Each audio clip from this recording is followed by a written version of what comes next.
আমি তোমাকে সারা মহল্লা খুঁজে বেড়াচ্ছি। আমি না বলেছি আমাকে না বলে তুমি কোথাও যাবে না?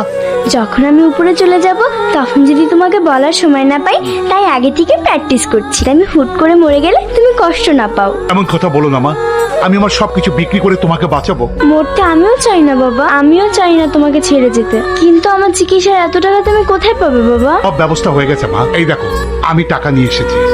এই টাকা বসকে দিয়ে যদি জায়গাটা ছাড়াতে পারি তাহলে তোমার চিকিৎসা হবে। আসসালামু আলাইকুম বস। ওয়ালাইকুম আসসালাম। বাড়ির সবকিছু বিক্রি করে আপনার জন্য আমি 1 লাখ টাকা নিয়ে এসেছি। সিস্টেম, ওনার জায়গা ওনারে বুঝাই দিয়া। বস, এটা আপনি কি কইতাছেন? বাড়তি কথা আমি পছন্দ করি না, আমি যা কইতাছি তাই কর। ঠিক আছে, 10-15-20 বুঝি না। কাল থেকেই ফুলের চিকিৎসা হওয়া চাই, সব দায় দায়িত্ব আমার। আমারও একটা বোন আছে, আজ যদি ওর কিছু হইতো আমি কি ওর চিকিৎসা করাইতাম না? জায়গা আপনার বিক্রি করতে হইব না, জায়গা বেচা আমার বোনটা বিয়া দিয়েন।